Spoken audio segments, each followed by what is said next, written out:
Para um deleite mais interessante dos nossos contos, indicamos o uso de fones de ouvido. Para atualizações semanais e novidades, nos siga no Instagram, @darkus_histórias. Se possui interesse em dividir relatos que aconteceram com você, nos mande pelo direct para fazer parte do nosso gabinete de memórias. E lembre-se de deixar o like e as estrelas no Spotify. Dado o recado, relaxe, respire e tenha bons devaneios.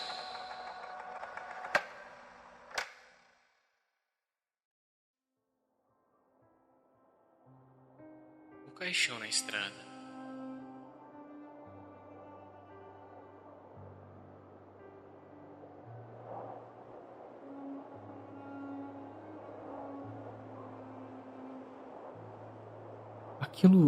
Aquilo é um caixão, exclamou Dario, interrompendo a fala de Marisa enquanto caminhavam pela estrada escura e abandonada.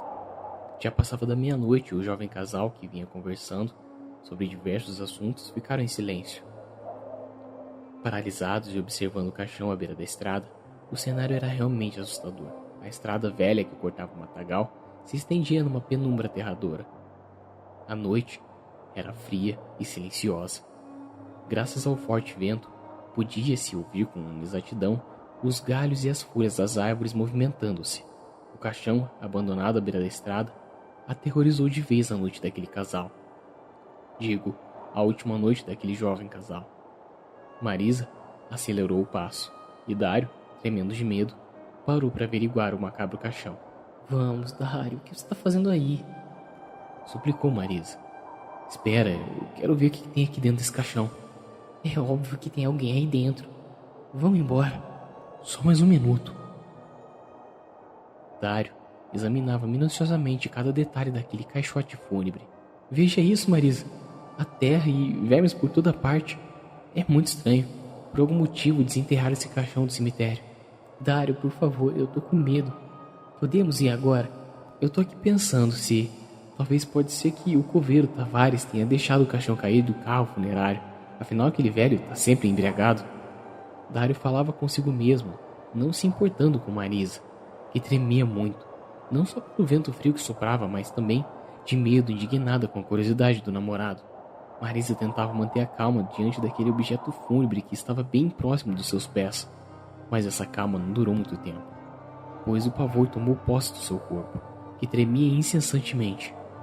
Tudo isso porque Dario teve a brilhante ideia de chutar o caixão, fazendo com que seu pé penetrasse dentro da madeira podre, abrindo um buraco suficientemente grande para que um enorme rato negro e cabeçudo saísse de lá, emitindo sons como se fosse um monstro do inferno.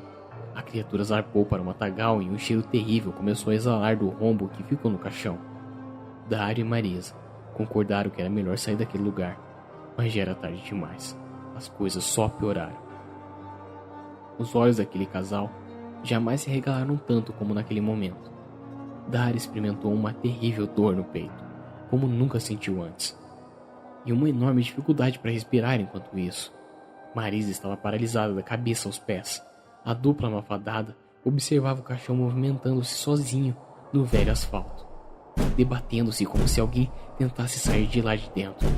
A partir daquele momento, Dario acreditava que poderia existir alguém ali dentro, ainda vivo.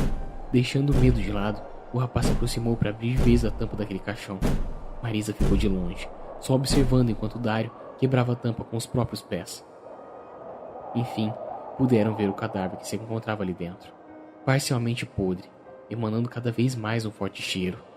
Marisa se aproximou com um lençol branco que ela tirou da bolsa, o lençol que seria usado para cobrir seu corpo em sua primeira noite na casa de Dario. Agora cobriu o defunto que estava dentro do caixão. Se esse nosso namoro durar, vamos ter uma ótima história para contar no futuro, né? Dario pronunciava essas palavras visando acalmar Marisa, ficando perplexo logo em seguida devido ao grito apavorado que ela deu. A pobre moça apontava o dedo na direção do matagal, notificando haver algo terrível naquela direção. Graças ao brilho da lua, eles avistaram outro caixão flutuando no ar, rente às árvores, não muito longe da estrada onde eles estavam. Enquanto o casal observava o caixote fúnebre vagando rente às árvores, um som estranho e perturbador manifestava-se bem próximo a eles. Então, quando voltaram a atenção para o cadáver que estava na estrada, notaram que aquele ser agora estava sentado, ainda coberto pelo lençol, respirando intensamente. fazendo com que o pano branco se movesse lentamente enquanto o defunto soltava o ar pela boca. Em seguida, o ser cadavérico começou a dizer essas estranhas palavras. 2 velórios. 2 velórios. E conforme ele repetia, sua voz ficava cada vez mais rasgada, emitindo agora sons parecidos com o de um porco no abate, e o maldito ser continuava, em sincronia com a sua risada maléfica. 2 velórios. 2 velórios. 2 velórios. O defunto se levantou e o lençol deslizou lentamente até o chão, deixando à mostra aquela face sorridente e medonha. Era o próprio rosto de Satanás em forma de um cadáver. Dario e Marisa nunca imaginaram que poderiam correr tão rápido como naquela noite. Correram muito, ficando cada vez mais longe do local onde o caixão estava. Dario deu uma ligeira olhada para trás e pôde ver o ser flutuante vindo em sua direção. O defunto seguiu o casal, gargalhando e repetindo aquelas estranhas palavras. Ao olhar de volta para a estrada, sem parar de correr um segundo sequer, Dario reparou que o caixão que estava flutuando no ar agora vinha em sua direção, em alta velocidade, encurralando o casal. À frente, um caixão sinistro. Pelas costas, um defunto assombroso levitando no ar. Marisa, que estava a alguns passos à frente de Dario, parou de correr repentinamente quando o caixão se espatifou em sua frente, colidindo com o velho asfalto, quebrando-se em pedaços, disseminando madeira, terra e pedaços de carne podre para todos os lados. Dos destroços saíram grandes ratos negros cabeçudos com olhos ardendo em chamas. As infames criaturinhas partiram para cima de Marisa, arrancando pedaços de todo o seu corpo em questão de segundos, como piranhas devorando a sua presa, deixando aos poucos restos da moça esparramados pela estrada. Ao ver aquela terrível cena, Dario deu meia volta e correu de volta para o lugar de onde veio, preferindo enfrentar o defunto flutuando ao invés daqueles malditos ratos sedentos por carne. Desnorteado, Dario se perdeu em seus próprios passos, não sabendo para onde correr. Logo foi surpreendido pelo defunto que o agarrou pelas costas, suspendendo ele, tirando seus pés do chão e fazendo com que ele também flutuasse no ar. Sendo carregado por um cadáver que não parava de dar malditas gargalhadas, Dario foi arremessado para dentro do caixão que estava na estrada, e de alguma forma todo seu corpo ficou paralisado, sem movimento e dentro de um miserável caixão. O jovem só podia ficar observando o defunto que também tentava entrar ali dentro junto dele. Num caixão que foi feito nas medidas para caber apenas uma única pessoa. O defunto ficava agressivo a cada tentativa frustrada de entrar no caixão em que Dario estava. Desesperado, Dario gargalhava feito um louco, mas seu estado eufórico não durou muito, e seus sisos transformaram-se em gritos de desespero enquanto seu corpo era desmembrado pelo defunto. O jovem estava sendo comido vivo, perdendo muito sangue, enquanto vários pedaços do seu corpo eram arremessados para longe. Dario queria morrer o mais depressa possível. Não podia, pois aquele caixão o mantinha vivo mesmo após perder grande parte do seu corpo pelas dentadas do defunto. Agora, com um pouco mais de espaço dentro do caixão, após ter tirado boa parte do corpo de Dario lá dentro, o defunto finalmente conseguiu entrar, se juntando ao que restou do corpo estraçalhado do jovem.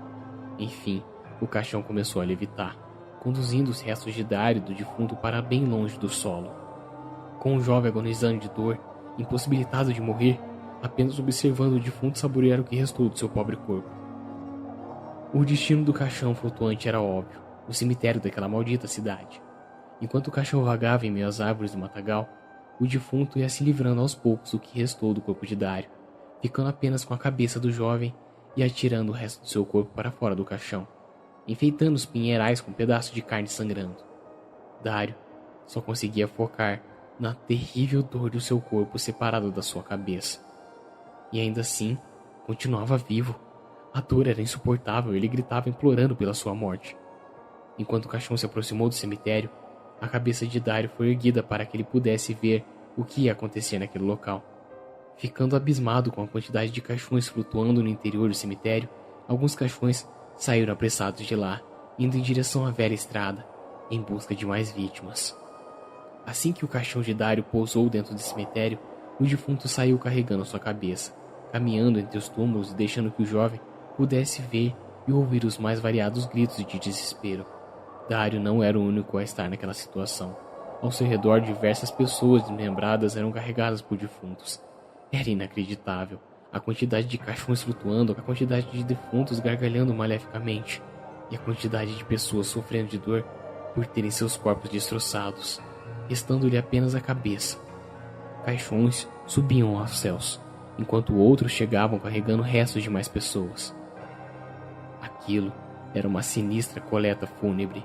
No centro do cemitério, uma enorme cova estava sendo aberta, e ao redor dela, os defuntos repetiam em sincronia um estranho dialeto, enquanto arremessavam as cabeças incluídas de Dario para dentro daquela cova gigante e profunda. Nada se via ali dentro, era apenas a escuridão. E naquele momento, em meio a tantas lamentações e berros desesperados, Dario finalmente compreendeu que não havia fuga daquela enorme cova, e que dividiria o sofrimento eterno com aquelas pobres pessoas.